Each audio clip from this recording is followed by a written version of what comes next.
নমস্কার, এনটিভি ডাব্লিউবিতে আপনাদের স্বাগত জানাই। হঠাৎ করে যদি কোনো মুদি দোকানদারকে দেশ চালানোর ভার দিয়ে দেওয়া হয় কি হতে পারে? সেই মুদিখানার দোকানদার দেশ চালাতে গিয়ে রীতিমতো হাবুডুবু খাবে এবং তাঁরই সঙ্গে দেশের অবস্থা নিয়ে যাবে রসাতলে। ঠিক একই পরিস্থিতি রয়েছে পার্শ্ববর্তী দেশ বাংলাদেশে। সেখানে বর্তমান পলিটিক্যাল লিডারশিপরা এতটাই ইনম্যাচিওর যে কারণে গোটা দেশের পরিস্থিতি আজকে রীতিমতো ডামাডোল, মানুষ খেতে পাচ্ছে না।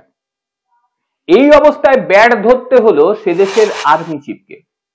একেবারে বাংলাদেশের প্রথম সারির যে দৈনিক প্রথম আলো, সেখানে একটি সাক্ষাৎকার দিয়েছেন আর্মি চিফ বা সেনা প্রধান ওয়াকারুজ্জামান, এবং তিনি কি বলেছেন সেটা তো অবশ্যই বলবো। তার সঙ্গে তিনি কেন এ কথা বললেন এটাও তো বোঝা ভীষণভাবে প্রয়োজন। ঠিক কি বলেছেন সেনা প্রধান, চলুন প্রথমে সেটা জেনে নিই। একদম লাইন টু লাইন আমি বলছি। ভারত আমাদের গুরুত্বপূর্ণ প্রতিবেশী, আমরা অনেক দিন থেকে ভারতের উপরে নির্ভরশীল। আবার ভারতও আমাদের কাছ থেকে সুবিধে পাচ্ছে, আনুষ্ঠানিক আর অনানুষ্ঠানিক মিলিয়ে ওদের প্রচুর মানুষ বাংলাদেশে কাজ করছে। এদেশ থেকে অনেক মানুষ চিকিৎসার জন্য ভারতে যায়, আমরা তাদের কাছ থেকে অনেক পণ্য কিনছি। কাজেই বাংলাদেশের স্থিতিশীলতার ব্যাপারে ভারতের বিরাট স্বার্থ আছে। মানে বোঝা যাচ্ছে তো, বাংলাদেশে স্থিতিশীল পরিস্থিতি হোক সেটা ভারত চায়, সে দেশের সেনা প্রধান বলছে।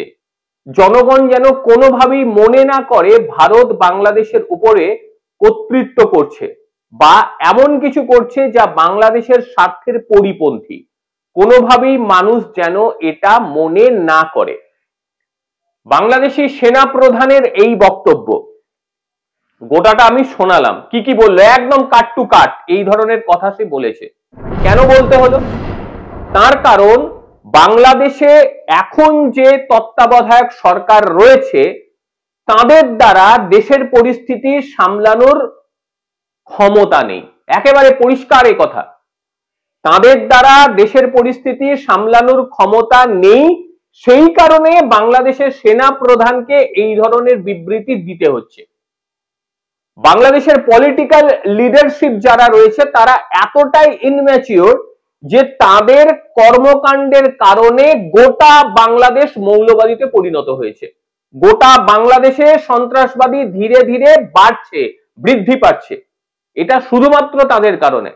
তারা চায় না বাংলাদেশের স্থিতাবস্থা ফিরে আসুক, কারণ বাংলাদেশের স্থিতাবস্থা যদি ফিরে আসে সেই ক্ষেত্রে এই মৌলবাদ এবং এই ধরনের ইনম্যাচিওরড পলিটিক্যাল পার্সনরা বিদায় নিয়ে নেবে, এটা তারা চায় না। এবার একটা জিনিস বুঝুন, মানে পাকিস্তানের সঙ্গে কিভাবে গোটা বিষয়টি মিলে যাচ্ছে। বেশিরভাগ পাকিস্তানিকে একটা জিনিস ভয় দেখায় সেখানকার পলিটিক্যাল পার্সনরা, যে ভারত হামলা করে দেবে, এখনই ভারত হামলা হয়ে যাবে, সতর্ক থাকুন। এটা বাংলাদেশিদেরও বোঝানো হচ্ছে। বেশিরভাগ পাকিস্তানিরা সেখানকার জনগণদের সব সময় আতঙ্কের মধ্যে রাখে, সব সময়, যাতে তারা অন্য কিছু চিন্তা ভাবনা না করতে পারে। তাদের মাথাটা যেন সব সময় থাকে আমাকে বাঁচতে হবে।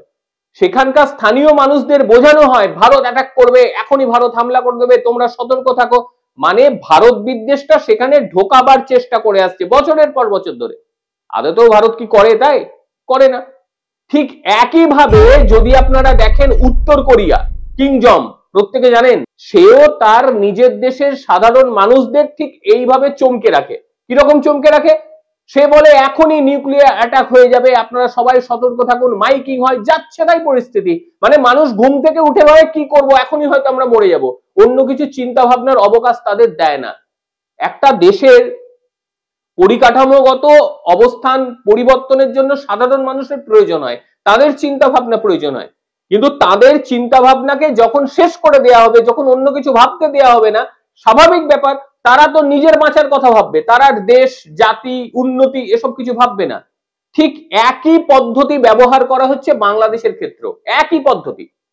মানে কিছু হোক না হোক এটাই জানানো হচ্ছে ভারত আক্রমণ করবে, ভারত সবকিছু শেষ করে দিল। আরে বাবা, ভারত কি শেষ করলো? সেটা তারা বলবে না যে ভারত কি শেষ করলো, একই কথা, ভারত আমাদের উপর আক্রমণ করছে, ভারত আমাদের শেষ করে দিচ্ছে, পাগলের মতো প্রলাপ বকে যাবে।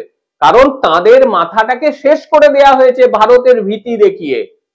যত তাদের মাথা শেষ থাকবে ততই নির্বাচন হবে না, আর তত এই সমস্ত পলিটিক্যাল পার্সনরা মাথা চারা দিয়ে উঠবে।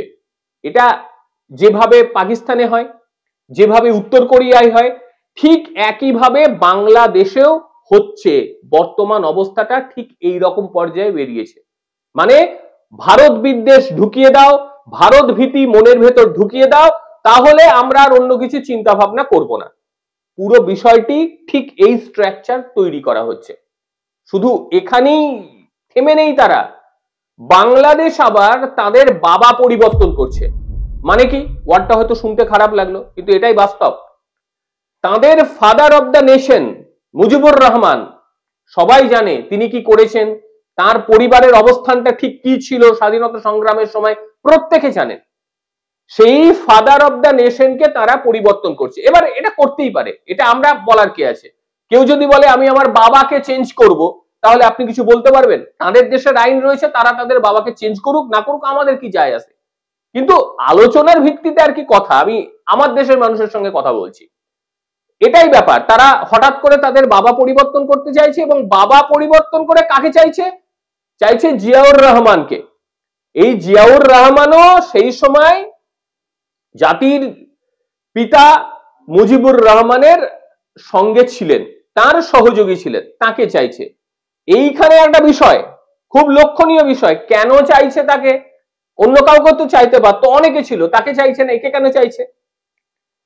বর্তমানে সেখানে যে রাজনৈতিক দলটি অবশিষ্ট রয়েছে, সেই রাজনৈতিক দলটির যিনি এখন হর্তাকর্তা বিধাতা খালেদা জিয়া, তার বিএমপি পার্টি, এই খালেদার জিয়ার স্বামী হচ্ছে যার কথা বললাম তিনি, অর্থাৎ নতুন যাকে বাবা করতে চাইছে জিয়াউর রহমানকে, সেই জিয়াউর রহমান হচ্ছে খালেদার জিয়ার স্বামী।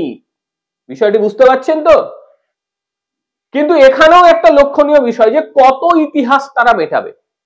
16ই ডিসেম্বর বাংলাদেশের স্বাধীনতা দিবস, আমরা প্রত্যেকে জানি, কিন্তু স্বাধীনতা দিবসের যে ছবি আমাদের সামনে উঠে এসেছে, সেই ছবিতে ভারত ছাড়ার অন্য কিছু নয়, পাকিস্তান আছে নতমস্তক।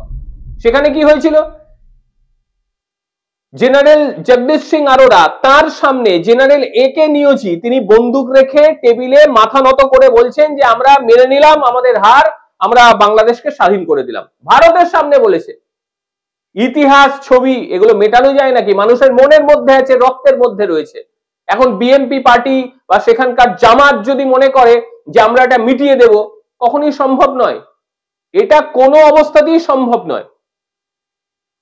জলের মধ্যে থেকে যে কুমিরের সঙ্গে লড়াই করা যায় না, এটা একটা সাধারণ মানুষের বুদ্ধিতেও চলে আসে। তো সেখানকার পলিটিক্যাল লিডারদের বুদ্ধিতে আসবে না, আসার জায়গাই নেই। কিন্তু দেশের অবস্থান ভেবে সেখানকার সেনা প্রধান তিনি কিন্তু যে বক্তব্য দিলেন, আমি বলছি না তার বক্তব্যটি একেবারে ভারত বন্ধুত্ব সুলভ, তা নয়।